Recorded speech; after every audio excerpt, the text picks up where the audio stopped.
November 16th, 2012, the day America ran out of Twinkies. When Hostess Brands announced it was shutting down, people panicked. They flooded grocery stores. They cleared shelves. They hoarded boxes like the apocalypse was coming. By 1:30 p.m. Eastern Time, the food emporium in New York City was sold out. Chicago's Jewel Osco stores reported a run they called Twinkie Tuesday. The last shipment from a Georgia bakery, 20,000 Twinkies, sold out in hours. And then the real madness began. On eBay, a box of 10 Twinkies that retailed for $4.29 sold for $60. Then $100. Then higher. One seller listed a single box with a starting bid of $200,000. Amazon reported Twinkie sales had spiked 2,000% in 24 hours. Social media exploded with panic. Someone started a White House petition asking the president to nationalize the Twinkie industry. This wasn't rational behavior. This was grief. The company that had fed American lunchboxes since 1930 was dying. Wonder Bread, Ding Dongs, Ho-Hos, Snow, Balls, and the immortal Twinkie, gone. The bakeries that had operated 24 hours a day, 7 days a week, producing 500 million Twinkies per year, went dark. 36 factories, 565 distribution centers, 5,500 delivery routes, all of it, shut down in a single week. 18,500 workers lost their jobs. Read that number again. 18,500 people fired in 1 week. At its peak, just a decade earlier, Hostess had been one of the largest wholesale bakers in America. 22,000 employees, products in 97% of American grocery stores, $2.5 billion in annual sales. The company had survived the Great Depression, 2 world wars, and the low-carb diet craze. Its brands were so embedded in American culture that a murder defense was named after them, the Twinkie defense. Everyone knew these products. Everyone had grown up with them. Then, something went wrong. Actually, a lot of things went wrong. Not slowly, over generations, the way empires typically crumble. Fast. Catastrophically fast. 2 bankruptcies in 8 years. 6 CEOs in the same span. Mountains of debt that somehow grew larger after bankruptcy, not smaller. Union contracts, 372 of them, that made the company essentially ungovernable, and executives who kept giving themselves raises while demanding workers take cuts. The final strike began on November 9th, 2012. By November 16th, Hostess filed a motion to liquidate. 1 week. That's all it took to kill an 83-year-old American icon. But here's what most people don't know. Hostess came back. 4 months later, the Twinkies returned to store shelves. The tagline was, "The sweetest comeback in the history of ever." Americans rejoiced. The apocalypse had been averted. The brands were saved. The workers were not. The old Hostess had 18,500 employees, producing billions in sales. The new Hostess, 1,200 employees, same production volume, same brands, 93% fewer workers. The company that emerged from liquidation had replaced humans with robots, eliminated the union contracts, automated the packaging lines, and extended shelf life with preservatives. Within 3 years, the private equity firms that bought Hostess for $410 million would make $2.5 billion in profit. Let that sink in. The company survived. The jobs did not. And there's a reason for that. This is the story of how to kill an American icon. How to take an empire built by immigrants over a century and destroy it in less than a decade. How to extract maximum profit from a corpse. It's about the fatal cost of mergers without integration. About private equity firms that optimize for extraction, not survival. About automation that was always going to eliminate workers. The only question was when. It's about 372 union contracts that made operational efficiency nearly impossible. About executives who hired a liquidation specialist and called him CEO. About workers who'd spent 30 or 40 years making Twinkies, whose families had worked the same bakeries for 3 generations, who watched the company demand concessions while giving executives 300% raises. And it's about what the resurrection reveals: that Hostess could be profitable. Just not with 18,500 workers. The brands were valuable. The people who made them were expendable. The Twinkies came back. The workers didn't. That tells you everything you need to know about modern American capitalism. To understand how we got here, you have to go back, not to 2012, not even to 1930, when Twinkies were invented. You have to go back to 1849, to a small bakery on Broome Street in New York City, and 2 brothers who came from Belfast, Ireland, with nothing. Broome Street, New York City, 1849. The year the California Gold Rush began, James Ward and his son Hugh opened a small bakery in Lower Manhattan. They'd come from Belfast, Ireland, another wave in the flood of Irish immigrants escaping famine and poverty. They had nothing. No capital, no connections, just skill with dough and a willingness to work 16-hour days. The bakery was modest, a few ovens, a small storefront. They sold bread to local shops and households. It was enough to survive, but barely. For 35 years, the Wards operated this way: small scale, local distribution, hand-to-mouth economics. Then, in 1884, Hugh Ward and his son Robert Boyd Ward made a decision that would change everything. They moved west to Allegheny, Pennsylvania, what would become Pittsburgh, and opened a new bakery there. Why Pittsburgh? Steel. The city was exploding with industrial growth. Factories needed workers. Workers needed food. Bread was the foundation of every working-class diet. The Ward family recognized the opportunity. Industrialization created density, and density created demand. By 1900, Robert Boyd Ward had organized the Ward Bread Company with operations in New York, Brooklyn, and Newark. 3 cities, multiple bakeries, a coordinated distribution, network. This was no longer a family business. This was the beginning of industrial-scale bread production. The transformation accelerated. In 1910, Ward Bread built 2 massive factories, one in the Bronx at 143rd Street and Southern Boulevard, another in Brooklyn at Vanderbilt Avenue and Pacific Street. These weren't bakeries in the traditional sense. They were production facilities, mechanized ovens, assembly line organization, capacity measured in thousands of loaves per day, not dozens. In November 1911, the company launched Ward's Tip Top Bread, 5 cents for a small loaf, 10 cents for a large one. The pricing was strategic, affordable enough for working families, premium enough to signal quality. The bread was fortified, vitamins added, which gave Ward a competitive advantage. Other bakers were selling empty calories. Ward was selling nutrition. The scale was staggering for its time. 2 factory complexes in New York, producing tens of thousands of loaves daily. Distribution networks reaching across multiple boroughs. A brand, Tip Top, that working-class families recognized and trusted. The Wards had built something that would have been unimaginable to the 2 Irishmen who'd opened that Broome Street bakery 61 years earlier. But empire building requires more than organic growth. It requires acquisition. And in 1925, the Ward empire merged with something bigger. Continental Baking Company was a consolidation of regional bakeries that had been assembled through the 1910s and early 1920s. When Continental acquired Ward Bread, it didn't just buy factories and recipes. It bought the Ward family's distribution expertise, their production knowledge, their understanding of industrial-scale logistics. And Continental brought something to the table that would prove far more valuable: brands.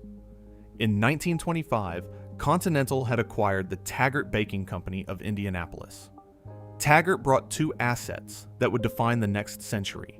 The first was wonder, bread, sliced white bread in distinctive yellow, red, and blue packaging.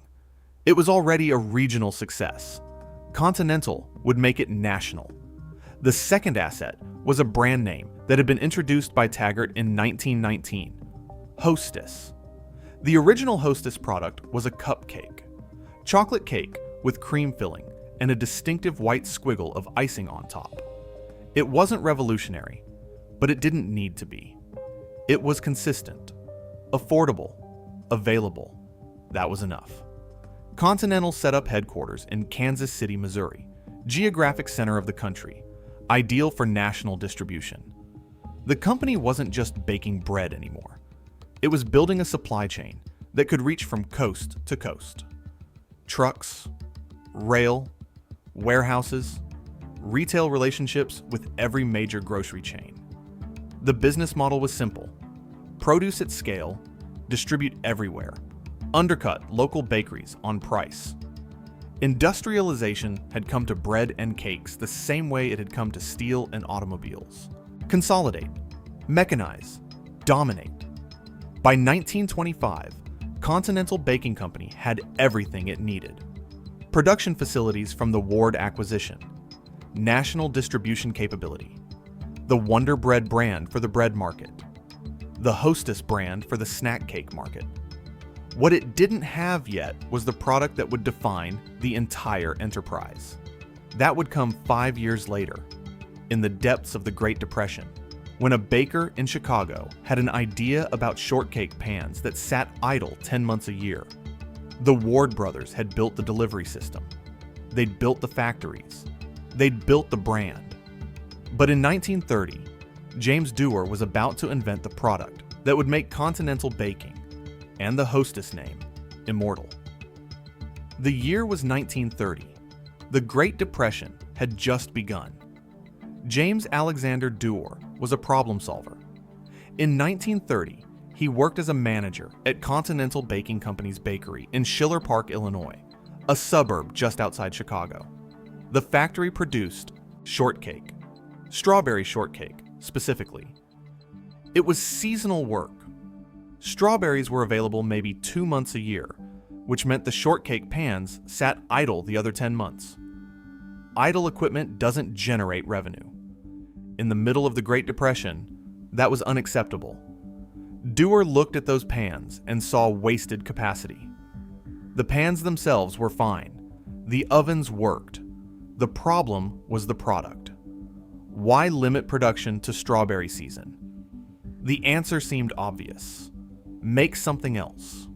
Something that didn't depend on seasonal fruit. Something with a longer shelf life. Something cheap enough that families struggling through the Depression could afford it. He experimented with the sponge cake recipe, making it lighter, more golden. Then he needed a filling. Originally, he used banana cream. Bananas were relatively cheap, widely available, and the flavor was mild enough for mass appeal. He injected the cream into the center of the golden sponge cakes using a simple, mechanical injector, 3 holes in the bottom of each cake. 2 cakes per package, 5 cents. The name came from a billboard. Dewar was driving through St. Louis and saw an advertisement for Twinkle toe shoes. The word stuck with him. Twinkies. It was memorable, playful, easy to say. A name that sounded like what it was, a small indulgence, not a luxury. The product launched in 1930. The timing was perfect. America was collapsing into economic catastrophe. Banks were failing. Unemployment was soaring. Families were cutting every expense they could. But 2 Twinkies for a nickel? That was affordable. That was a treat parents could still give their children without guilt. The Depression had created a market for cheap comfort. Twinkies filled it. Sales grew quickly. Within a year, Continental had expanded Twinkie production to multiple facilities. The shortcake pans were no longer idle. They were running year-round. Dewar had solved his problem and accidentally created an icon, but the Twinkie that would define American childhood, the flavor people remember, The taste they crave didn't exist yet. That came from an accident, a wartime necessity that was never supposed to be permanent. December 7th, 1941, Pearl Harbor. America entered World War II, and the government began rationing critical supplies: sugar, butter, coffee, and bananas. The United States imported bananas from Central and South America, and those shipping routes were now needed for military supplies. Banana imports dropped, prices spiked. Continental couldn't get enough bananas to maintain Twinkie production at scale. The company needed a substitute filling, fast. Vanilla cream was the obvious choice. It was cheaper. The ingredients were more readily available domestically. The flavor was neutral, universally acceptable. Continental made the switch in 1942 as a temporary wartime measure. The war ended in 1945. Banana imports resumed. Continental could have switched back to the original recipe. They didn't. Customer feedback had been clear. People preferred vanilla. The wartime substitution had accidentally improved the product. What was meant to be temporary became permanent. Let that sink in. The Twinkie that became an American cultural icon, the vanilla cream filling that defined the brand for generations, was a forced adaptation to wartime scarcity. It wasn't planned. It wasn't the result of careful market research or product development. It was improvisation that happened to work. By the 1950s, Twinkies were producing more revenue for Continental than most of their breadlines. The product had transcended its original purpose. It wasn't just filling idle factory capacity anymore, it was the flagship, the thing the company was known for. Dewar's ingenuity had created something that would outlast him, outlast Continental baking, outlast every executive who would run the company over the next 8 decades. The Twinkie would survive 2 corporate bankruptcies. It would survive being discontinued. It would survive becoming a punchline in murder trials and zombie movies. What it couldn't survive was being profitable with 18,500 workers making it. Dewar had done what the best product designers do. He'd solved a problem nobody knew existed. The shortcake pans weren't idle anymore, and America had found its signature snack. Within 20 years, Twinkies would be generating more revenue than Wonder Bread. But success breeds complacency. And complacency breeds vulnerability. By 1967, Hostess wasn't just a bakery company. It was a cultural phenomenon. By the 1970s, Hostess had achieved something rare: cultural inevitability. Walk into any suburban garage from Connecticut to California, and you'd find Hostess products.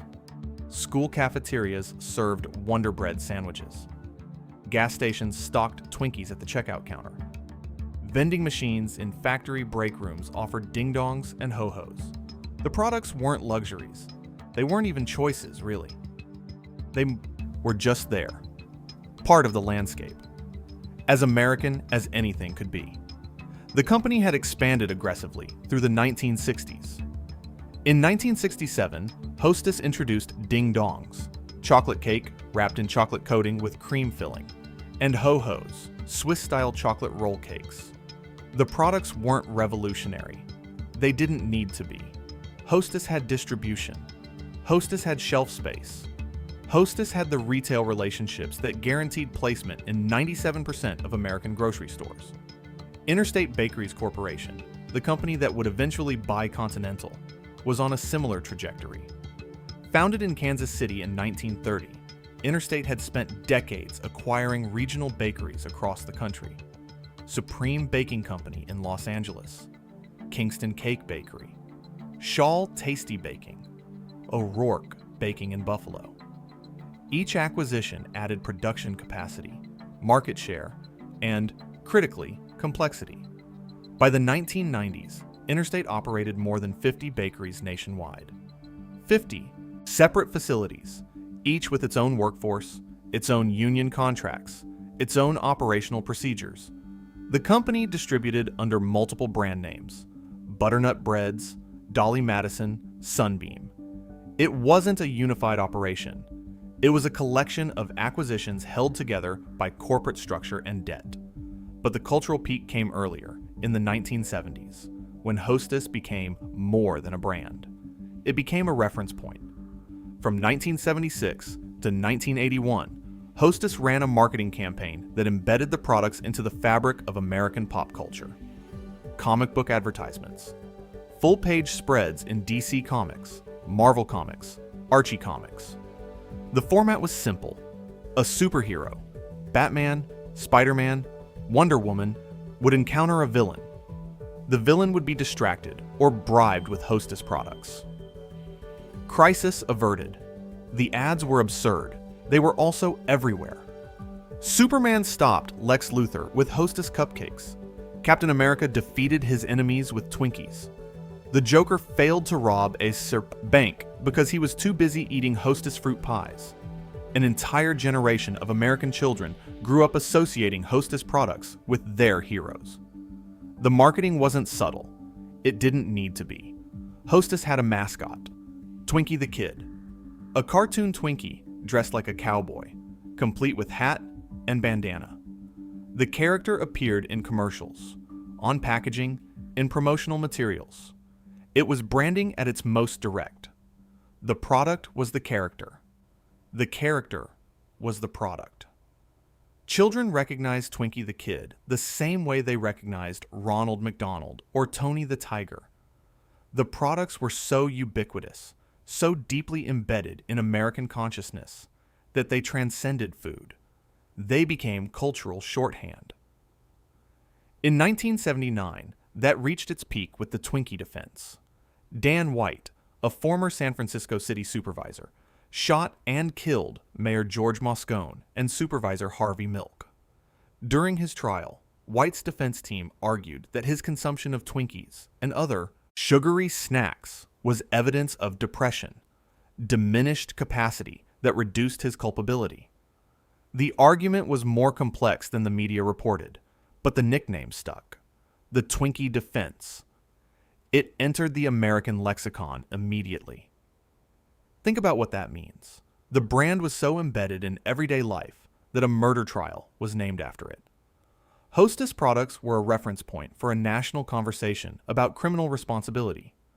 Comedians joked about it. Late-night talk shows mocked it. And through all the coverage, all the commentary, all the cultural debate, everyone knew exactly what a Twinkie was. Nobody needed it explained. That's not marketing. That's cultural saturation. But while Hostess was winning the culture war, it was losing the business war. And nobody noticed because the brands were doing so well. Interstate Bakeries kept acquiring. In 1968, it bought National Biscuit Company's Millbrook bread division. More factories, more workers, more contracts. The company was growing through acquisition, not innovation. Every purchase added scale, but it also added complexity. Different unions, different pension plans, different work rules, different IT systems. Nothing was ever integrated. Everything was just added. By the early 1990s, Interstate operated bakeries from coast to coast. It was one of the largest wholesale bakers in America. It had achieved scale. What it hadn't achieved was efficiency, or coherence, or a plan for what happened when American eating habits changed, because they were changing, quietly at first, then rapidly. The low-carb movement, the health food trend, the rise of yogurt and granola bars and organic snacks. White bread consumption was dropping. Sugary snack cake sales were flattening, and Interstate Bakeries was structured for a market that no longer existed. In 1995, Interstate made the acquisition that would seal its fate. Continental Baking Company, the company that had invented Twinkies, that owned Wonder. Bread and the Hostess brand was on sale. Interstate bought it for $330 million in cash and stock. It seemed like a triumph. The merger created the largest wholesale baker in America. Interstate got Wonder Bread. It got Twinkies. It got ding-dongs and ho-hos and snowballs. It got the Hostess name that children had grown up with. that comic book readers associated with superheroes, that had become shorthand for American junk food. What it also got was Continental's union contracts, Continental's pension obligations, Continental's outdated distribution model, Continental's debt, and a corporate structure so complex that nobody could manage it. Hostess was so embedded in American culture that a murder defense was named after it. And while comedians joked about junk food, nobody noticed what those acquisitions were actually building. A company with 50-plus bakeries, hundreds of union contracts, and a cost structure that would make profitability nearly impossible. The brands were iconic. The business was already broken.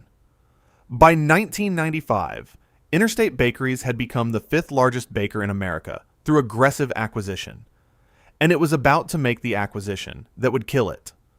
Continental Baking Company, the company that invented Twinkies, was on sale. Interstate bought it for $330 million. It seemed like a triumph. It was a death sentence. The math was brutal from day one. The merger was announced on August 23rd. Interstate Bakeries Corporation acquired Continental Baking Company for $330 million, stock and cash. The combined entity became the largest wholesale baker in the United States. 36 bakeries, 565 distribution centers, 5,500 delivery routes, 22,000 employees. Products in virtually every American grocery store, gas station, and convenience store from coast to coast. The numbers suggested dominance. Interstate got Wonder Bread, the market leader in white bread. It got the entire Hostess, snack cake line, Twinkies, cupcakes, ding-dongs, ho-hos, snowballs, donettes. It got Dolly Madison. It got Drake's Cakes. The merged company controlled brands that defined American snacking for 3 generations. By the early 2000s, Interstate Bakeries was generating $2.5 billion in annual sales. Fortune 500 company. In 2010, Forbes would rank it the 167th largest private company in America. The scale was staggering. Wonder Bread trucks and Hostess trucks were everywhere. Yellow vehicles with the familiar logos, making deliveries 6 days a week to tens of thousands of retail locations. This was the peak. Maximum territorial extent. Maximum market penetration. The empire at its largest. But empires aren't built to last when the foundation is rotten. The merger had created something that looked like strength, but was actually chaos. Interstate and Continental had never been integrated. They were 2 companies forced into the same corporate structure, operating side by side, but never unified. Separate IT systems, separate distribution networks, separate union contracts, separate everything. Here's the detail that explains everything. A Wonder Bread driver couldn't carry Twinkies. A Hostess driver couldn't carry Wonder Bread. 2 divisions of the same company, delivering to the same stores, driving past each other on the same routes. That wasn't logistics. That was religion. Union work rules, negotiated decades earlier by different unions at different companies, dictated which products could ride on which trucks. Nobody had ever harmonized the contracts after the merger. Nobody had even tried. Let that sink in. Interstate Bakeries owned both Wonder Bread and Hostess. Same company, same ownership. But the distribution was completely separate. A grocery store receiving both products would get 2 deliveries, from 2 different trucks, driven by 2 different drivers, paid by 2 different union contracts. Competitors were using centralized warehouse. Distribution. Ship everything to a regional warehouse. Let the retailers handle the logistics. 1 truck. All products. Dramatically lower costs. Interstate was using direct store delivery. Company trucks, company drivers, separate routes for separate brands. It was the old model, the expensive model, the model that had worked in the 1960s when labor was cheap and fuel was cheap and competitors were small. It didn't work anymore. The distribution costs were killing them. 34% of sales. Read that again. For every dollar of products sold, 34 cents went to distribution. Competitors using warehouse distribution, 16%. Interstate was spending more than twice as much to get products to the same stores. But changing the system would have required renegotiating union contracts, and the unions weren't interested in renegotiating. Why would they be? The contracts protected their jobs, their roots, their work rules. Those contracts had been won through decades of collective bargaining. Interstate's management problem wasn't the union's responsibility to solve. The company had another problem. It had never modernized. The factories were old. The equipment was outdated. Competitors were installing automated packaging lines, robotic palletizers, computer-controlled ovens. Interstate was still using equipment from the 1970s and 1980s. The machinery worked, but it required more labor, more maintenance, more downtime. Why hadn't they upgraded? Because every dollar of profit was going to debt service. The $330 million acquisition had been financed largely through debt. Then there were the pensions. Interstate had acquired Continental's pension obligations along with its bakeries. Defined benefit plans that promised specific retirement payments to thousands of workers. Those plans were underfunded. The company owed hundreds of millions more than it had set aside. Add the healthcare costs. 22,000 employees, most of them unionized. Most of them with negotiated healthcare benefits that were generous by American standards. Those costs were rising faster than revenue. Every year, the company had to find more money to cover the same number of workers. The merged company looked powerful. 36 bakeries operating around the clock. 5,500 routes delivering product daily. Brands in 97% of American stores. But underneath the scale was a cost structure that made sustained profitability impossible. High labor costs, high distribution costs, high debt service, high pension obligations, rising healthcare expenses, and no ability to change any of it without triggering union negotiations that could take years. Interstate Bakeries Corporation had achieved scale. It had achieved market dominance. What it hadn't achieved was efficiency, or profitability, or a plan for what came next. The delivery system that had once been a competitive advantage was now a cost albatross. The union contracts that had once protected workers were now preventing adaptation, and the American consumer was about to change everything. While Hostess celebrated its merger, American eating habits were quietly changing. The year the Atkins diet became a bestseller. Dr. Robert Atkins had been promoting low-carbohydrate eating since the 1970s, but his updated book, Dr. Atkins's New Diet Revolution, hit the market in 1992 and became a cultural phenomenon by the end of the decade. By 2003, 1 in 11 American adults claimed to be on the Atkins diet, or a similar low-carb program. Carbohydrates weren't just unfashionable, they were vilified. Bread was the enemy. Sugar was poison. The entire nutritional paradigm that had made Hostess successful was collapsing. The numbers told the story. In 2000, 54% of American households regularly purchased white bread. By 2011, that figure had dropped to 36%. White bread consumption had fallen by a third in just over a decade. Meanwhile, wheat bread consumption rose from 43% to 54%. Americans were actively choosing away from Wonder Bread. Yogurt told the opposite story. In 2000, 18% of Americans ate yogurt at least once every 2 weeks. By 2011, that number had climbed to 32%. Granola bars, energy bars, organic snacks, all growing. The snack food category was expanding, but it was expanding away from what Hostess made. Twinkies and Ho-Hos were exactly the kind of processed, sugary, preservative-laden products that health-conscious consumers were avoiding. Interstate Bakeries was built for a market that no longer existed. Its core products, white bread and cream-filled snack cakes were on the wrong side of every consumer trend, and the company had no answer, no strategy, no innovation. The competition was adapting. Grupo Bimbo, a Mexican baking conglomerate, was expanding aggressively into the United States. It operated with modern facilities, efficient distribution, and a non-unionized workforce. Its cost structure was lean. Flowers Foods, which made tasty cake, was modernizing its operations and gaining market share. McKee Foods, the maker of Little Debbie snack cakes, was competing directly with Hostess in the value segment and winning because McKee's costs were lower. Even the competition that didn't exist yet was a threat.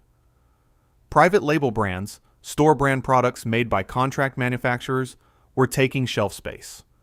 Grocery chains realized they could sell their own white bread and snack cakes for less than the name brands and capture the margin themselves. Hostess had brand recognition, but brand recognition doesn't matter when consumers are buying on price and yours is higher. Interstate should have seen this coming. The data was available.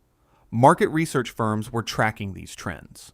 Grocery chains were reporting the shift in consumer preferences. The low-carb movement wasn't a secret. It was on magazine covers. It was on morning talk shows. Everyone knew Americans were eating differently, but Interstate didn't respond. There was no meaningful product innovation. The company introduced 100-calorie snack packs in the mid-2000s, portion-controlled versions of existing products. Too little, too late. Consumers who were avoiding Twinkies entirely weren't going to buy smaller Twinkies. The value proposition was wrong. There was no marketing investment. Advertising budgets were cut. Brand support declined. Hostess products were ubiquitous because of distribution momentum, not because of active promotion. The company was coasting on recognition built in the 1970s and 1980s. That recognition was an asset, but assets depreciate without maintenance. There was no equipment modernization. The factories kept running the same machinery, maintained just enough to keep production going, but never upgraded. Competitors were installing lines that could switch between products quickly, adjust to demand, reduce waste. Interstate's equipment couldn't do that. Flexibility requires modern systems. Interstate didn't have them, and there was no distribution system overhaul. The expensive, inefficient direct store delivery model stayed in place. 34% of revenue spent on distribution, while competitors spent 16%. The gap was enormous. That differential alone could have been the margin between profit and loss. But changing the system meant renegotiating union contracts, and management didn't want the fight. The strategy, if it can be called that, was to cut costs and hope consumer trends reversed. Cut workforce where possible. Close underperforming bakeries. Reduce shifts. Delay maintenance. Hope that Americans would start eating white bread and Twinkies again in the volumes they had in 1985. They didn't. Sales declined year over year. Market share eroded steadily. Debt accumulated as the company borrowed to cover operating losses. Pension obligations grew as underfunding compounded. Healthcare costs rose faster than revenue. Every metric was moving in the wrong direction. In 2007, Grupo Bimbo made an offer to acquire Hostess for approximately $580 million. The company rejected it. Management believed they could execute a turnaround. They believed the brand strength was enough. They believed the low-carb trend would fade and consumers would return. Let that sink in. In 2007, a competitor offered $580 million, nearly double what Interstate had paid for Continental. Management said no. They thought they could fix it themselves. 3 years later, Interstate Bakeries would file for bankruptcy. 6 years later, the company would liquidate and sell the snack cake business for $410 million. Bimbo's rejected offer would haunt every analysis of what went wrong. The thing about rejection is that you don't get that offer twice. By 2004, the warning signs weren't signs anymore. They were sirens. Sales were down 11% from their peak. Debt was approaching $450 million. The pension fund was underfunded by hundreds of millions. Healthcare costs were consuming whatever thin margins existed. The direct store delivery system was bleeding money. And Interstate Bakeries Corporation did what companies do when they've run out of options. They filed for bankruptcy. The first time. September 22nd, 2004. The bankruptcy filing. White Plains, New York. Federal Bankruptcy Court.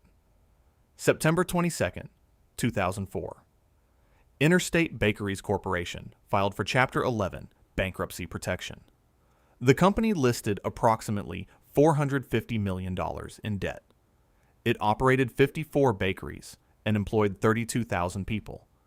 The filing blamed legacy costs, pension obligations, healthcare expenses, union contracts, and declining sales. Management promised that bankruptcy would provide the breathing room necessary to restructure, modernize, and emerge stronger. That's not what happened. The bankruptcy lasted 5 years. 5 years. For context, most Chapter 11 reorganizations take 12 to 18 months. Interstate's dragged on longer than any major American. Bankruptcy at the time. The company stayed in court, negotiating with creditors, renegotiating with unions, burning through cash, while management fees and legal fees accumulated. Ripplewood Holdings, a private equity firm based in Manhattan, took control of the restructuring. Ripplewood was led by Tim Collins, a well-connected financier with a reputation for distressed asset turnarounds. The firm had successfully restructured the Long-Term Credit Bank of Japan in 2000, turning a $1.1 billion investment into a lucrative public offering. Interstate seemed like another opportunity. Two hedge funds, Silver Point Capital and Monarch Alternative Capital, provided financing. They owned roughly $450 million of Interstate's secured debt. These weren't strategic investors interested in baking. They were financial players looking for returns. Distressed debt can be profitable if you buy it cheap and the company recovers. That was the bet. The restructuring plan was standard, close. Unprofitable facilities, reduce headcount, renegotiate union contracts, emerge leaner. 9 bakeries were shut down. More than 300 outlet stores were closed. The workforce dropped from 32,000 to 22,000. 10,000 jobs eliminated. The unions made concessions. Wages were cut. Benefits were reduced. Pension contributions were modified. Workers were told these sacrifices were necessary for survival. Management promised the money saved would be reinvested in the business. New equipment, factory modernization, product development, marketing. The investments that would make Interstate competitive again. That money never materialized. The factories weren't upgraded. The equipment stayed old. Product development was minimal. Marketing budgets remained anemic. The company spent 5 years in bankruptcy and emerged in 2009 without having fixed any of the structural problems that caused the bankruptcy in the first place. But here's the detail that guaranteed everything that followed.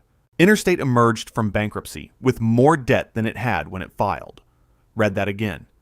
The company entered bankruptcy in 2004 with approximately $450 million in debt.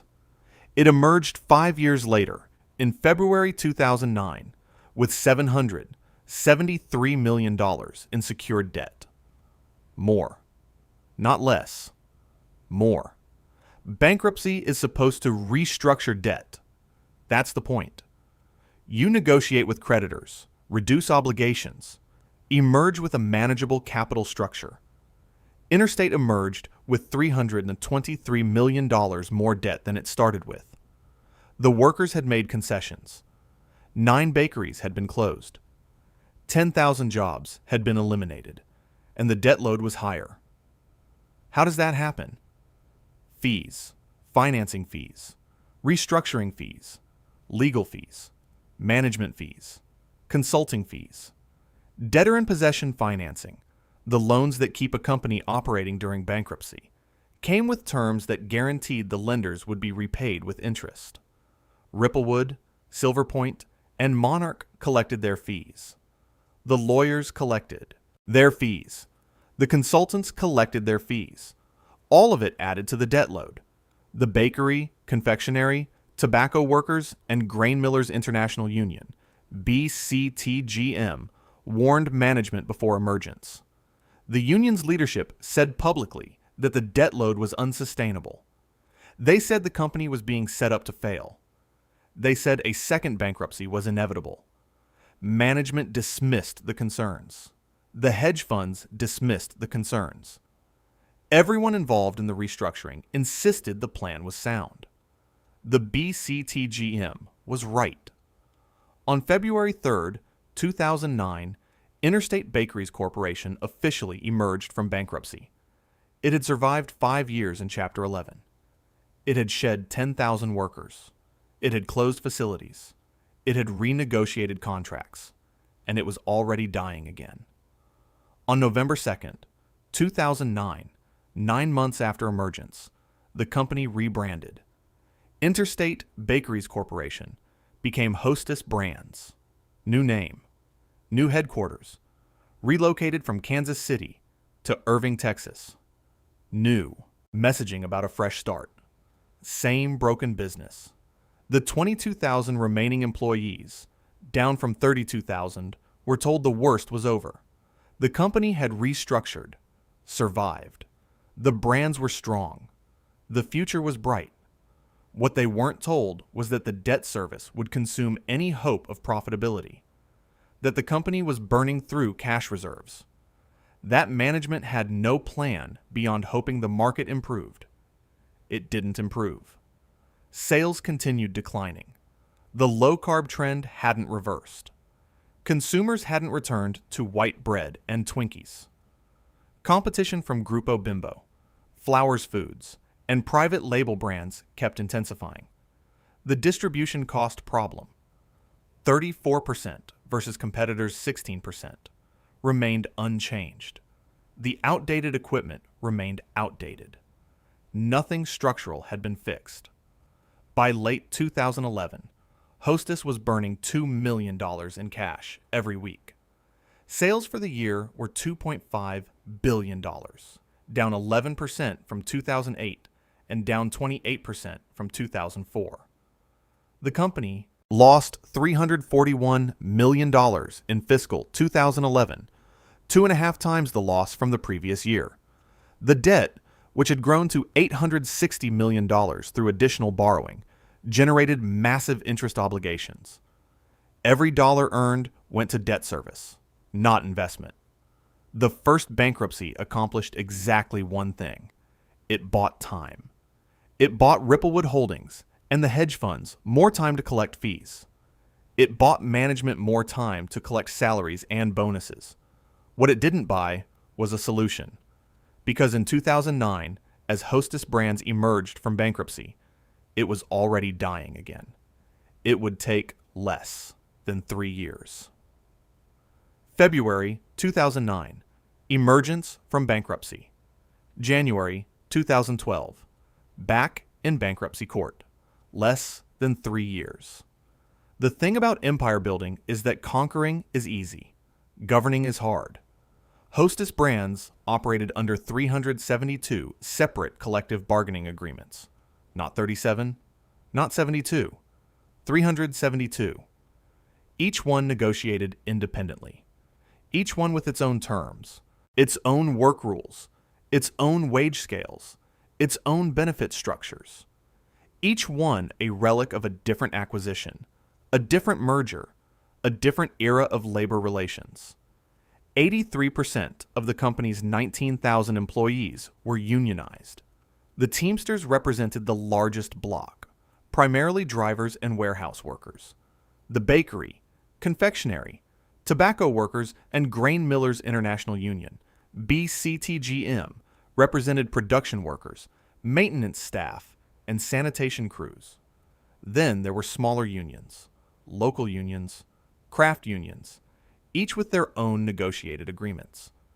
Every acquisition had added contracts without consolidating them.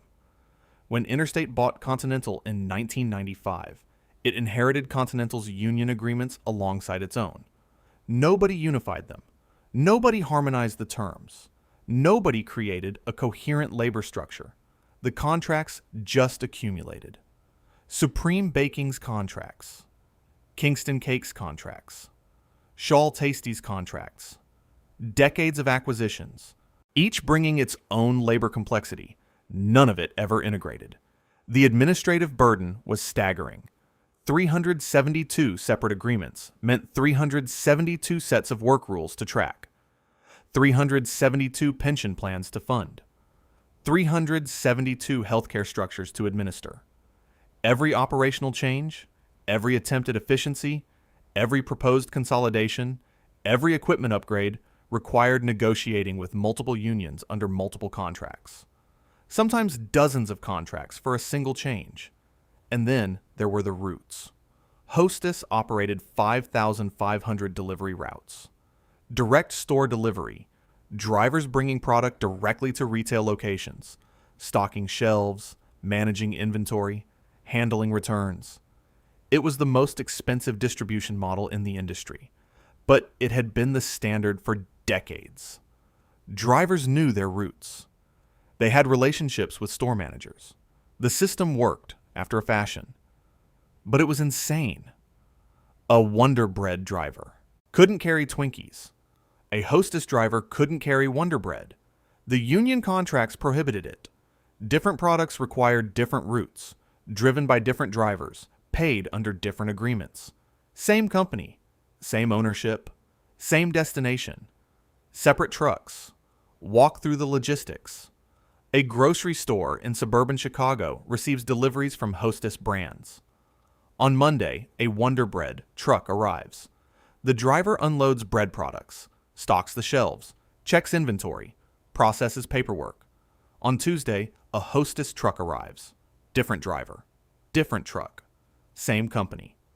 The driver unloads Twinkies, cupcakes, ding-dongs, stocks different shelves, processes different paperwork. The trucks were sometimes driving past each other, literally. Same routes, same stores, same day. Separate deliveries because the union contracts said separate products required separate drivers. Competitors had abandoned this model years earlier. Flowers Foods shipped to centralized warehouses. Grupo Bimbo shipped to centralized warehouses. The retailers handled the final distribution. One shipment, one truck, all products. The cost savings were massive. Hostess's distribution costs ran 34% of sales. Competitors using warehouse distribution, 16%. Let that sink in. For every dollar of revenue, Hostess spent 34 cents getting product to stores. Competitors spent 16 cents for the same result. That 18-cent gap was bigger than most companies' entire profit margin. But changing the system meant renegotiating 372 separate contracts. It meant confronting drivers who'd worked the same routes for 20 or 30 years. It meant battles with unions who'd negotiated these work rules through decades of collective bargaining. Management looked at the cost of fighting that battle and decided it was easier to just keep the system running. Bleed slowly rather than risk a strike. The human element made the numbers more complicated. These weren't abstract labor. Statistics. These were families. Multi-generational families. Fathers who'd worked at Hostess, whose fathers had worked at Hostess, whose sons now worked at Hostess. Third-generation bakery workers were common. The factories weren't just employers. They were community anchors. Towns where the Hostess Bakery was the largest private employer, where everyone knew someone who worked there.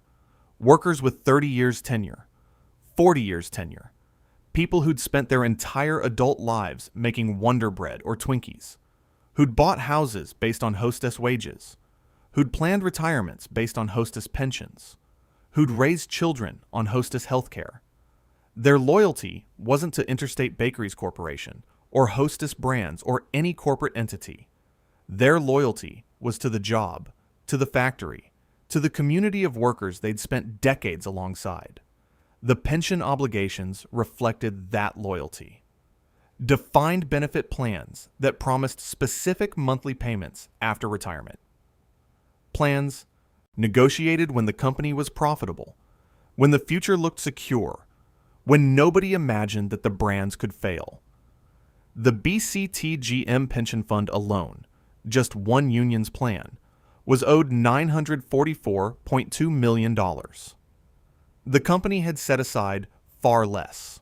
The gap between obligations and assets was measured in hundreds of millions of dollars. Healthcare was similar. Comprehensive coverage negotiated in better times. Coverage that was generous compared to non-union employers. Coverage that cost more every year as medical inflation outpaced revenue growth. Every contract renewed, every negotiation, the healthcare costs went up. The company couldn't afford the increases. The workers couldn't afford to lose the coverage. The math didn't work. Fixed costs, labor, pensions, healthcare, debt service, consumed revenue faster than the company could generate it. Variable costs, ingredients, packaging, utilities were rising. Revenue was falling. Margins were negative. Every solution required changing. Something fundamental, the distribution model, the labor contracts, the pension obligations, the debt structure. And changing any of those required negotiations, confrontations, possibly strikes. 372 collective bargaining agreements. Every change, every single operational improvement required negotiating with 372 separate contracts. The company couldn't pivot, couldn't modernize, couldn't consolidate, couldn't do anything without triggering a cascade of union negotiations that could take years. Competitors were nimble. Hostess was paralyzed. The union contracts weren't the problem. They were the symptom. The problem was that interstate bakeries had spent decades acquiring companies without ever integrating them. Every merger added complexity. Every acquisition added costs. And when the debt load finally crushed the company, management had one answer: make the workers pay. The executives had a plan. It was a terrible plan. January 11th, 2012. Hostess filed for bankruptcy. Again. Less than 3 years after emerging from the first bankruptcy. Less than 3 years after the workers had made concessions. After 9 bakeries had been closed. After 10,000 jobs had been eliminated. The company was back in federal bankruptcy court, filing for Chapter 11 protection for the second time in 8 years. The numbers were worse than before. Debt had grown to $860 million, up from the $773 million at emergence. Sales had dropped to $2.2 billion, down 11% from 2008 and down 28% from 2004. The company had lost $341 million in fiscal 2011, 2.5 times the loss from the prior year. It was burning $2 million in cash every week. Every week. The money was running out. 6 CEOs had cycled through the company in 8 years. 6. None with baking industry experience. The succession told the story. Restructuring experts from other industries. Third-tier managers hired from non-baking food companies. Consultants brought in for brief tenures. Each CEO arrived promising turnaround, departed when the turnaround failed. The instability was constant. And then Hostess hired Gregory Rayburn. Rayburn was a liquidation specialist. His expertise was shutting companies down, selling assets, managing wind downs. He'd overseen liquidations and distressed situations for decades. That was his specialty. Hostess was in bankruptcy, losing money, and management hired someone whose primary skill was closing businesses. They hired a liquidation specialist to save the company. Think about what that signals.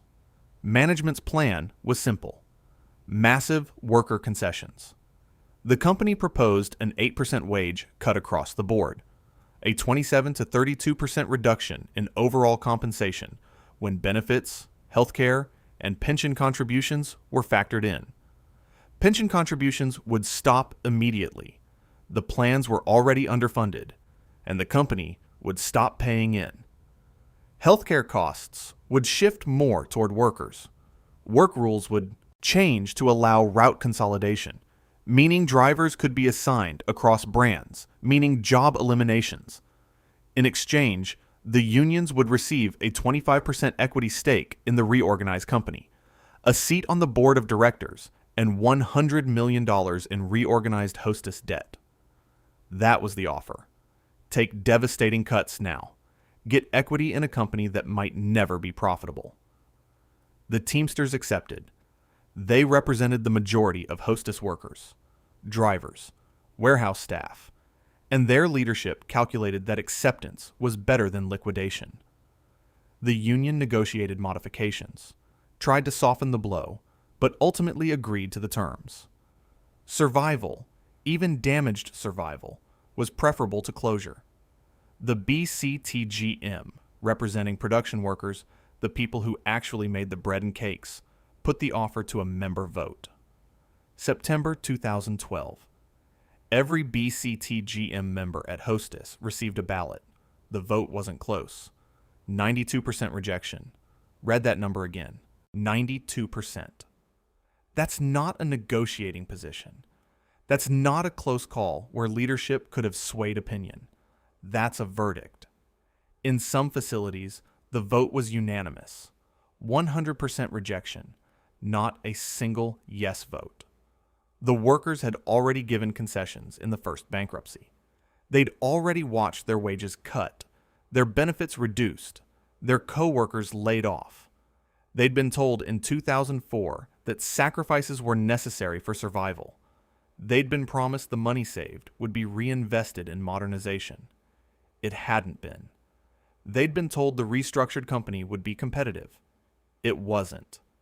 They'd emerged from 5 years of bankruptcy with more debt than before, and now management was demanding even more. And while management was asking workers to take 27 to 32% cuts, something else was happening. CEO Gregory Rayburn received a 300% compensation increase. 300%. The top 9 executives at Hostess received pay raises, ranging from 35 to 80%. The company was in bankruptcy. It was losing millions every week. It was demanding workers accept devastating cuts. And executives were getting raises. In December 2011, 2 months before the bankruptcy filing, Hostess stopped making pension contributions. Just stopped. The collective bargaining agreements required those contributions. Hostess made them anyway, unilaterally, without negotiation. It was a breach of contract, but the company claimed financial necessity. The pension funds were already underfunded by hundreds of millions. Stopping contributions made the problem catastrophic. In May 2012, the company issued Worker Adjustment and Retraining Notification Act warnings, WARN notices, to all 19,000 employees. Federal law requires 60 days notice before mass layoffs. The notices warned that layoffs could begin in July. Hostess claimed the notices were precautionary, related to potential asset sales. The message to workers was clear. Everyone's job was at risk. The pattern was unmistakable. Stop pension payments. Issue layoff warnings. Demand wage and benefit cuts while giving executives raises. Hire a liquidation specialist as CEO. The workers saw what management was doing. They saw the trajectory. Concessions wouldn't save the company. They'd just delay the inevitable, while executives collected larger paychecks on the way down. Let that sink in. The CEO received a 300% pay increase. The top 9 executives received raises between 35 and 80%. And they were asking 15,000 workers to take an 8% wage cut, plus a 27 to 32% reduction in benefits. And when the workers voted, 92% rejection. That's not a close vote. That's a verdict. The bakery, confectionery, tobacco workers, and Grain Millers International Union had seen this pattern before. Private equity takes control. Load the company with debt. Extract fees and management bonuses. Demand worker concessions to service the debt. When the debt becomes unsustainable, blame the workers and liquidate. The BCT GM leadership told members, "This isn't about saving Hostess. This is about extracting the last dollar before closure." The workers rejected the contract by 92%. In many locations, the rejection was unanimous. They'd given enough. They'd sacrificed through the first bankruptcy and watched the company emerge weaker. They weren't going to do it again, while executives got 300% raises. On October 3rd, 2012, the bankruptcy court gave Hostess authority to impose the contract anyway. The company could legally force the terms the workers had rejected, 92-8. The court ruled that financial necessity overrode the collective bargaining process. Hostess had the legal right to implement the cuts unilaterally. And on November 9th, 2012, the workers did something management didn't expect. They walked out. November 9th, 2012. Friday, November 9th, 2012. The bakeries went dark. BCTGM members walked off production lines at 24 facilities across the country: St. Louis, Cincinnati, Seattle, Philadelphia, Los Angeles. Bakeries that had operated around the clock for decades stopped producing. The ovens cooled. The packaging lines halted. The trucks stayed parked. 5,000 workers, 30% of Hostess's workforce, were on strike or honoring picket lines. The Teamsters weren't striking. They'd accepted the contract. Their drivers, their warehouse workers, still reporting to work. But with production stopped at 24 bakeries, there wasn't much to deliver. The Teamsters leadership issued statements urging the BCTGM to return to work. They pleaded. They argued that striking would destroy everyone's jobs, not just the strikers. The message was clear. Stop this before it's too late. The BCTGM didn't stop. November 12th. 3 days into the strike, Hostess permanently closed 3 bakeries: St. Louis, Cincinnati, and Seattle. Gone. Not suspended. Closed. The company issued a statement. The facilities had been rendered unviable by the strike. 600 workers at those 3 plants lost their jobs immediately. The message to the other strikers was unmistakable. This will spread. November 14th. Hostess issued an ultimatum. Return to work by 5 p.m. Eastern Time on November 15th, or the company would file a motion to liquidate. Not negotiate. Not compromise. Return, or we shut down everything. CEO Gregory Rayburn released a statement. We simply do not have the financial resources to survive an ongoing national strike. Think about that framing. The company had the resources to give executives 35 to 80% raises. It had the resources to give the CEO a 300% compensation increase. But it didn't have the resources to survive a strike by 30% of the workforce. The other 70% were still working. Production was reduced, not eliminated. The company chose liquidation. The deadline, November 15th, 5 p.m. Eastern. The BCTGM calculated the odds. Management had hired a liquidation specialist as CEO. The company had loaded itself with debt it couldn't service. Executives were getting raises while demanding worker cuts. The pattern was clear. Hostess was going to liquidate whether the workers struck or not. The strike didn't cause the liquidation. It provided cover for it. The media covered it as if the workers were being unreasonable. Headlines focused on the Twinkie apocalypse, the cultural loss, the American icon dying. Cable news ran segments asking, how could the union kill Hostess? As if 8 years of mismanagement, 2 bankruptcies, 6 CEOs, and $860 million in debt were less relevant than a one-week strike by 30% of the workforce. November 15th, 5 p.m. Eastern. The deadline passed. Most strikers didn't return. Some did. Enough to notice, not enough to matter. Hostess calculated that insufficient workers had come back to restore normal operations. The company made its decision. November 16th, 2012. Hostess filed a motion with the U.S. Bankruptcy Court to liquidate the business and sell all assets. The board of directors authorized the wind down. The company would close 33 bakeries, 565 distribution centers, approximately 5,500 delivery routes, and 570 bakery outlet stores. 18,500 jobs would be eliminated. Not just the strikers, everyone. Let that sink in. 5,000 workers on strike, 13,000 not striking. The company said it needed the strikers back, or it would close down. Think about that math. The majority of workers weren't striking. The company chose liquidation. The BCTGM issued a statement.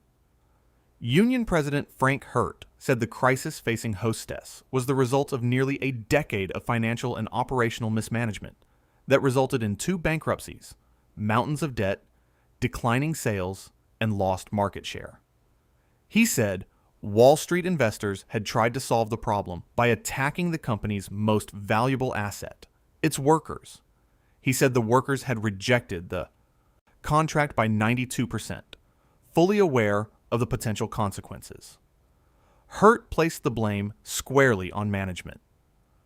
For the past 8 years, management has been in the hands of Wall Street investors, restructuring experts, third-tier managers from other non-baking food companies, and currently a liquidation specialist. 6 CEOs in 8 years, none with bread and cake baking industry experience, was the prescription for failure. The Teamsters responded differently. Their leadership blamed the BCTGM for not accepting reality. They argued that the Teamsters had made painful concessions to save the company, and the BCTGM strike had destroyed everyone's jobs. The division between unions was bitter. Workers who'd accepted the cuts were losing their jobs because other workers had rejected them. Workers who'd rejected the cuts were being blamed for a liquidation that had been inevitable regardless. Management's narrative was simple. The strike killed the company. The BCTGM was willing to sacrifice 18,500 jobs rather than accept necessary concessions. The unions were inflexible. The workers were unreasonable. If only they'd accepted the contract, Hostess could have survived. That narrative ignored everything that had led to this moment. It ignored the $450 million in debt that became $773 million after bankruptcy. It ignored the 6 CEOs in 8 years. It ignored the executive pay raises during bankruptcy. It ignored the stop pension contributions. It ignored the failure to modernize equipment, develop products, or fix the distribution cost problem. It ignored 8 years of extraction and mismanagement. The strike was 5 days old. The company was 8 years dead. November 16th, 2012. The motion was filed. Hostess brands would liquidate. The bakeries would close. The workers would be fired. The brands would be sold. And America would learn something that day. The Twinkie was more valuable than the people who made it. The next morning, America panicked. Grocery, stores across America. November 16th, 2012. The announcement hit the news Friday morning. Hostess was shutting down. The Twinkies were disappearing. Wonder Bread was gone. Ding-dongs, ho-hos, snowballs, all of it. Discontinued. People flooded stores. They cleared shelves within hours. By 1:30 p.m. Eastern Time, the food emporium in New York City was completely sold out of Twinkies. Nothing left but empty shelf space where the familiar yellow boxes had been. Chicago's Jewel Osco stores reported what employees dubbed Twinkie Tuesday. The last shipment from a Georgia bakery, 20,000 Twinkies, arrived on Monday. By Wednesday, nearly everything was gone. People bought boxes by the dozen, carts loaded with Hostess products. Customers who hadn't purchased a Twinkie in years suddenly couldn't live without them. And then the profiteering began. eBay listings exploded.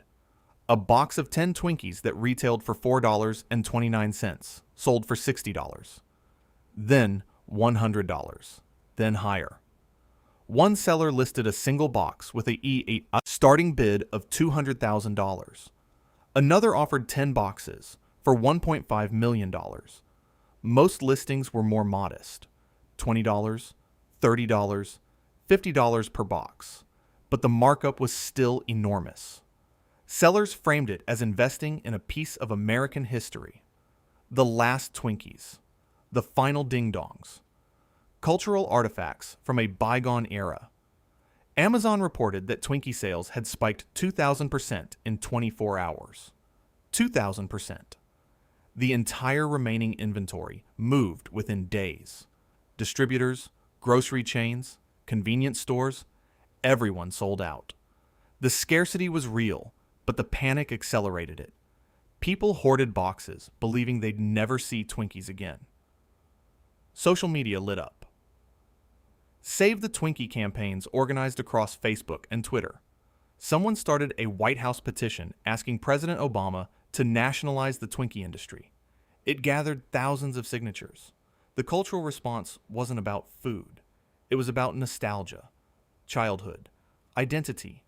Twinkies represented something larger than a cream-filled sponge cake. They represented a version of America that felt like it was disappearing. Let that sink in.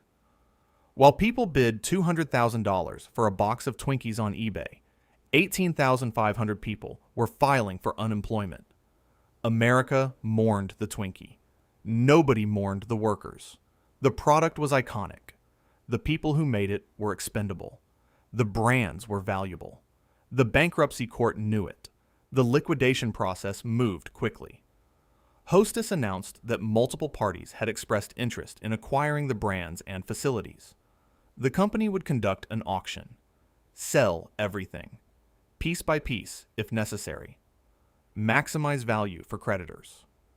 Wonder Bread went first. Flowers Foods, which made tasty cake, purchased Wonder Bread and several other bread brands for $360 million.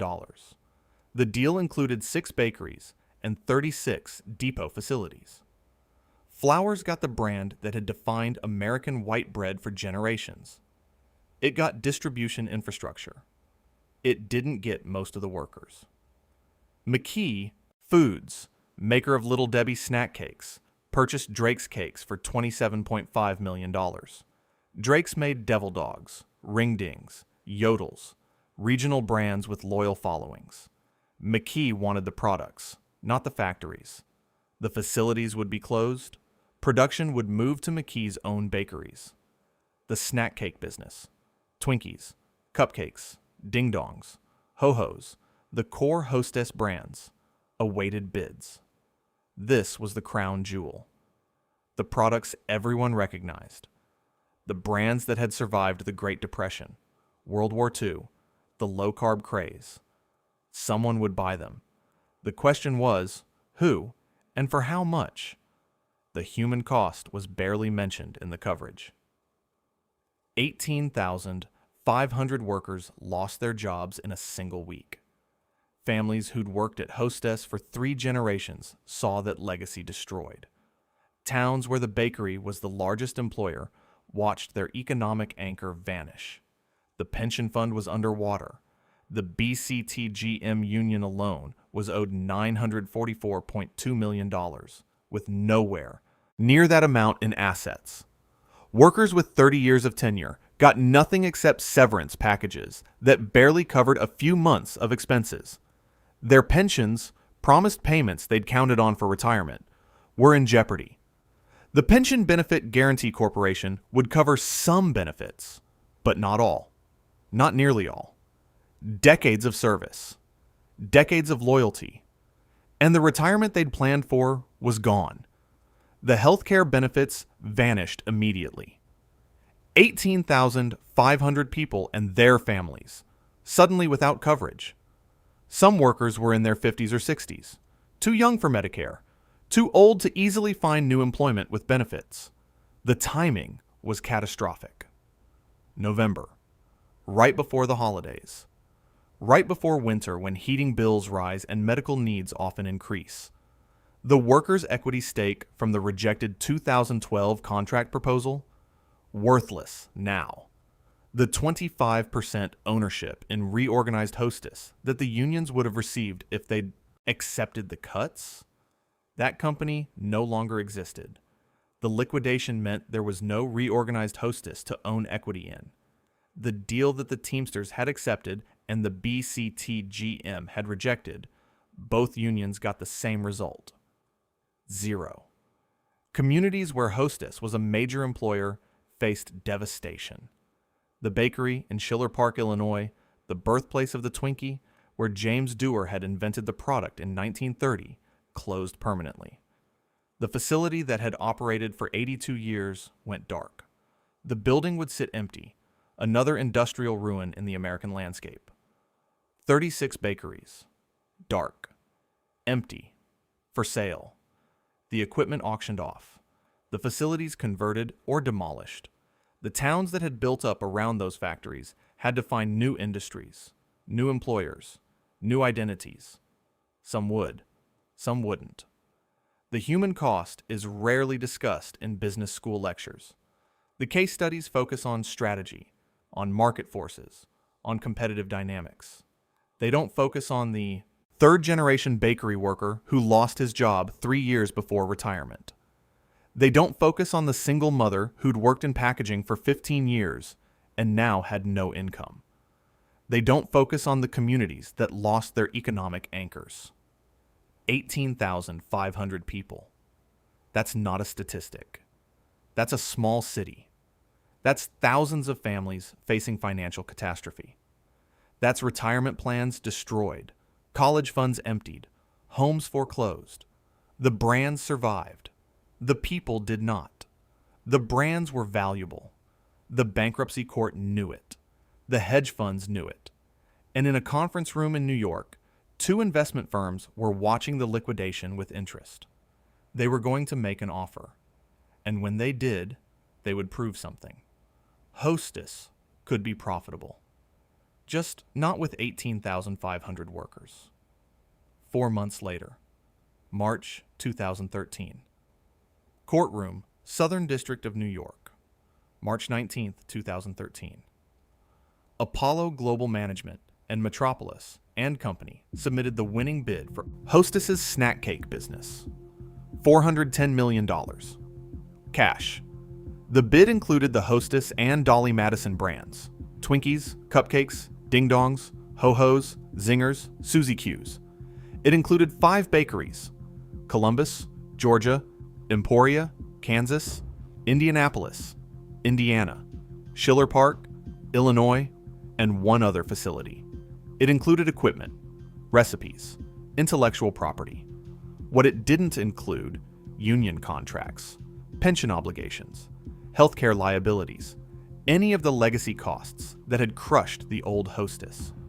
The purchase was free and clear. Bankruptcy terminology, meaning the buyers acquired assets without inheriting the previous company's debts or obligations. Clean slate. No baggage. March 12, 2013. The bankruptcy court had approved Apollo and Metropolis as the stalking horse bidders. That meant their $410 million offer set the floor for an auction. Other interested parties could submit higher bids. Nobody did. Apollo and Metropolis were the only bidders. They won by default. Dean Metropolis was a specialist in exactly this kind of acquisition. His firm, Metropolis and Cup Fury, had spent decades buying troubled consumer brands, restructuring operations, and selling them for profit. Pabst Blue Ribbon, Chef Boyardee, Bumblebee Tuna, Vlasic Pickles. The pattern was consistent. Buy distressed assets cheap, cut costs aggressively, modernize where necessary, Flip within a few years. Apollo Global Management brought the capital. Founded by billionaire Leon Black, Apollo managed tens of billions in private equity and had a reputation for extracting value from distressed situations. The firm's investments included restaurant chains, Carl's Jr., and Hardee's, along with dozens of other turnarounds and leveraged buyouts. The partnership made sense. Metropolis had operational expertise and industry knowledge. Apollo had the money and the financial engineering capability. Together, they could do what interstate bakeries couldn't: make Hostess profitable. The method was brutal and effective. First, eliminate the workforce. The old Hostess had 18,500 employees. The new Hostess would start with approximately 1,200. Not a typo. From 18,500 to 1,200. That's a 93% reduction. Apollo and Metropolis weren't buying a company. They were buying brands and equipment. The people were optional. Some workers were rehired: skilled bakers, essential maintenance staff, key personnel who knew the recipes and processes. But the vast majority weren't invited back. No union contracts meant no obligation to rehire. The new Hostess could build a workforce from scratch, paying market rates without legacy costs. Second, abandon direct store delivery. The expensive, inefficient model that had cost the old Hostess 34% of revenue was gone. The new Hostess adopted direct-to-warehouse distribution. Third-party trucking companies handled shipping. Products went to regional warehouses. Retailers managed the final distribution to stores. Distribution costs dropped from 34% to 16% of sales. That 18-point differential was the margin between loss and profit. Third, automate everything possible. Apollo and Metropolis invested an additional $160 million on top of the $410 million purchase price to upgrade and automate production. Robots packed Twinkies into boxes. Automated palletizers loaded trucks. Computer-controlled systems monitored quality and adjusted recipes in real time. The old Hostess factories had been labor-intensive. The new facilities were capital-intensive. Fourth, extend shelf life. The old Twinkies lasted about 30 days before going stale. The new formulation lasted 65 days, more than double. That meant fewer shipments, less waste, better inventory management, wider distribution. The change required tweaking preservatives and adjusting the recipe slightly, but consumers didn't notice or didn't care. Longer shelf life meant better economics. The transformation wasn't about saving Hostess. It was about extracting maximum profit from the brand while eliminating the costs that had made the old company unprofitable. Same products, same name, completely different business model. Let that sink in. The old Hostess. 18,500 workers producing $2.5 billion in sales. Unprofitable. The new Hostess. 1,200 workers producing similar volume, generating $178 million in profit by 2014. The company didn't fail because it couldn't be profitable. It failed because private equity hadn't optimized it yet. Automation wasn't an option for the old Hostess. It was resisted, delayed, negotiated away. For the new Hostess, it was the foundation. The workers were right to fight automation. Automation eliminated them. July 15th, 2013. The sweetest comeback in the history of ever. That was the tagline. Twinkies returned to store shelves nationwide. 4 months after liquidation. 8 months after the strike. Americans celebrated. The apocalypse had been averted. The brands were saved. News coverage was universally positive. The companies that rescued Hostess were portrayed as heroes. The workers who'd lost their jobs were forgotten. Demand was immediate and overwhelming. Stores sold out within hours. The nostalgia factor drove sales far beyond expectations. People who hadn't eaten a Twinkie in years bought boxes. The publicity from the bankruptcy and liquidation had created massive awareness. Everyone knew the Twinkie had almost disappeared. Everyone wanted to buy one now that it was back. Apollo and Metropolis had predicted $100 million in EBITDA, earnings before interest, taxes, depreciation, and amortization, for 2014. The actual number was $178 million. They'd underestimated demand and overestimated costs. The business was far more profitable than even the optimistic projections suggested. The financial returns were staggering. In July 2015, just 2 years after the acquisition, Hostess borrowed money to pay a special dividend of $905 million to Apollo and Metropolis. They'd invested roughly $200 million in equity. Within 2 years, they'd taken out $905 million. That's a 4.5 times return before even selling the business. In July 2016, the Gores Group, another private equity firm, acquired a 58% stake in Hostess for $725 million. The company went public through a special purpose acquisition company, listing on NASDAQ with the ticker symbol TWNK. The valuation, $2.3 billion. Apollo and Metropolis retained a minority stake worth approximately $486 million at the IPO price. Added up. Initial equity investment, roughly $200 million. Dividend received in 2015, $905 million. Cash from selling majority stake in 2016, $725 million. Retained equity value, $486 million. Total return, approximately $2.5 billion on a $200 million investment in 4 years. That's not a turnaround. That's not a rescue. That's extraction. Buy the assets for $410 million. Invest another $160 million in automation. Eliminate 93% of the workforce. Replace expensive union labor with robots and minimum wage workers. Abandon the costly distribution model. Extend shelf life. Take out a $905 million dividend. Sell for $2.3 billion. Profit, roughly $2.5 billion. The workers who'd rejected the 25% equity stake and board representation in 2012, they got nothing. The workers who'd accepted the Teamsters deal, they got nothing. The 18,500 people who'd lost their jobs got severance and unemployment. The private equity firms got $2.5 billion. Apollo Global Management and C. Dean Metropolis had done what Interstate Bakeries Corporation couldn't do: make Hostess profitable. They'd accomplished it by eliminating 93% of the workforce, automating production, abandoning the union distribution model, and extending shelf life with preservatives. The Twinkie survived.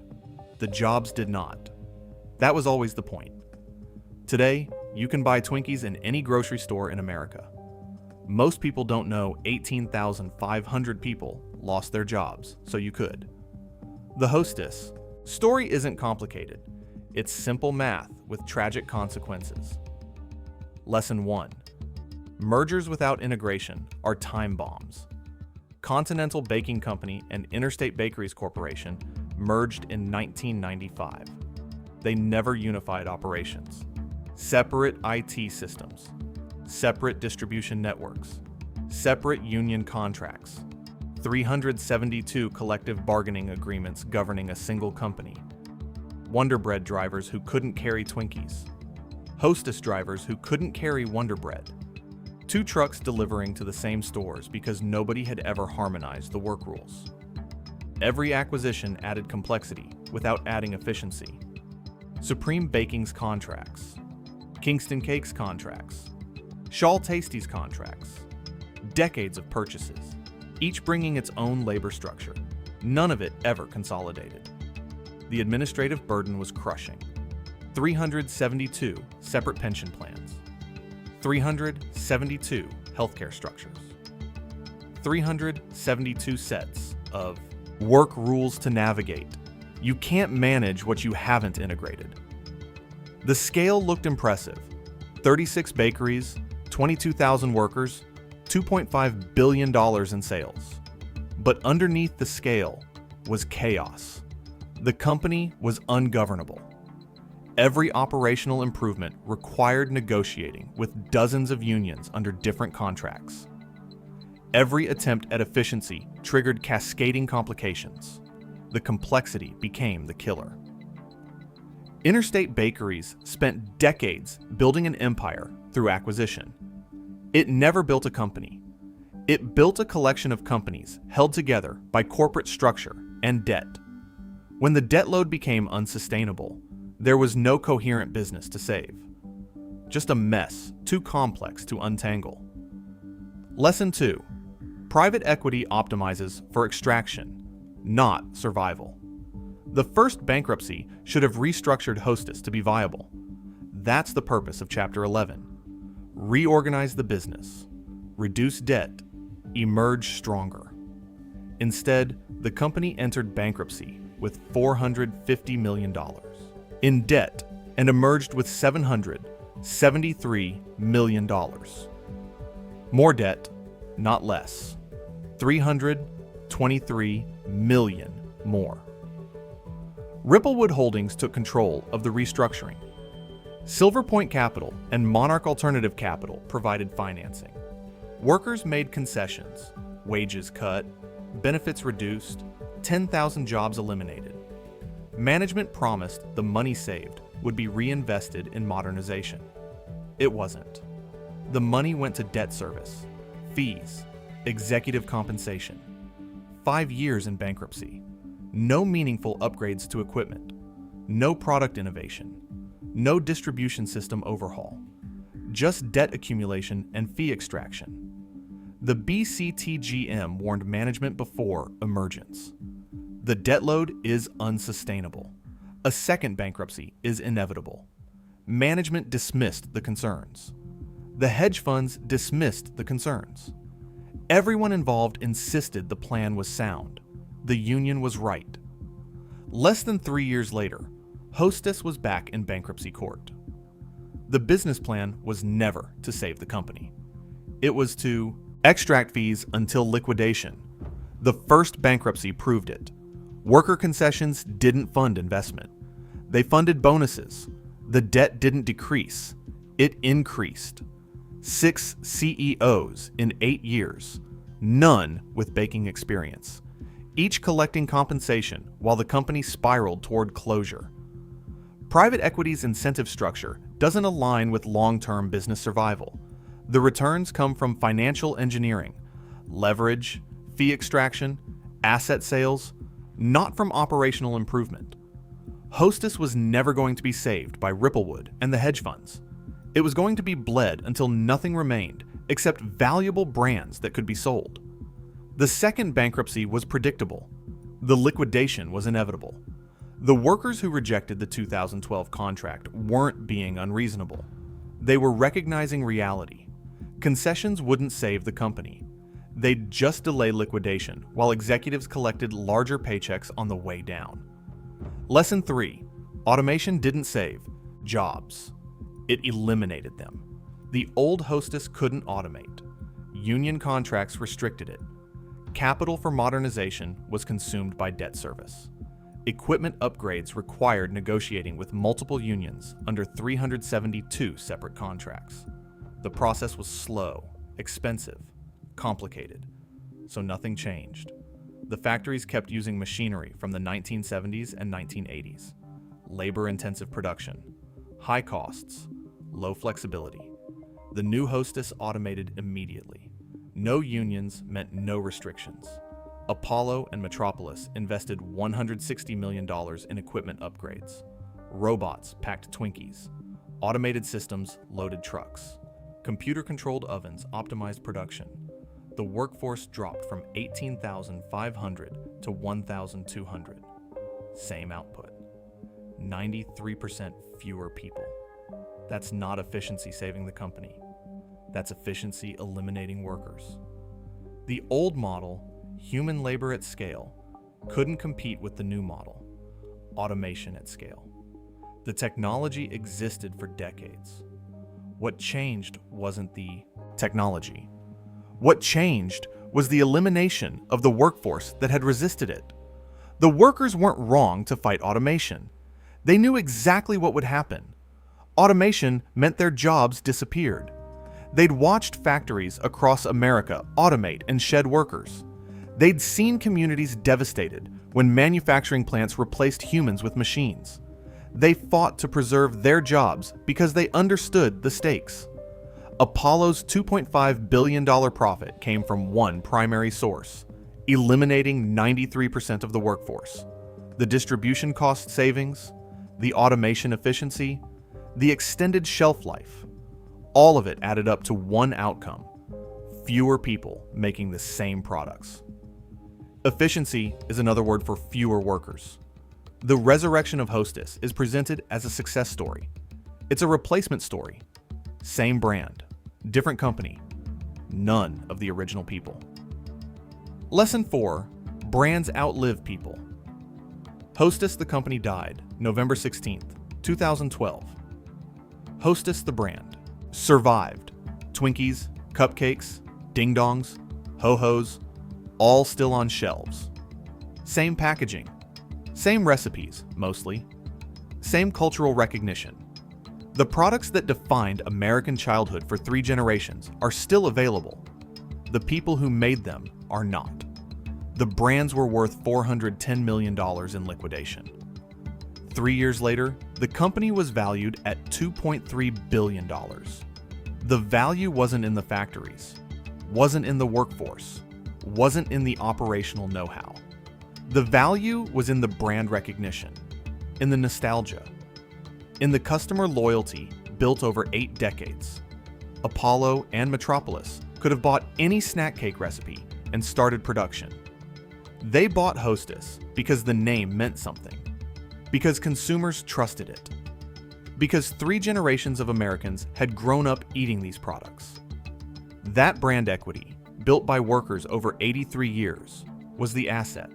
The workers themselves were expendable. Let that sink in. The Hostess resurrection is sold as a success story. Private equity saved the Twinkie. American ingenuity won. Look closer. They didn't save Hostess. They performed a brutal amputation, cut off 93% of the workforce, and called what remained a success. That's not a rescue. That's a replacement. Different company. Same name. None of the people. In American capitalism, brands are permanent. Employment is temporary. Products are valuable. Workers are expendable. The $2.5 billion that Apollo and Metropolis extracted came from recognizing one truth. Hostess could be profitable, just not with 18,500 workers making it. Every legacy American manufacturer should study Hostess. Not to learn how to survive, to recognize when you're being optimized for liquidation. When private equity takes control and loads you with debt. When worker concessions fund executive bonuses instead of modernization. When they tell you to accept cuts because we're all in this together, while executives get raises. When they hire a liquidation specialist and call him CEO. These aren't signs of restructuring. They're symptoms of extraction. The company isn't being saved, it's being bled. And when there's nothing left to extract, they'll liquidate, blame the unions, and sell your brands to someone who will make them profitable, without you.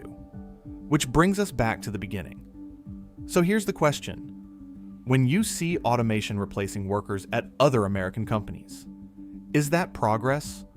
Or is that just what happened to Hostess? Over and over, until there are no workers left.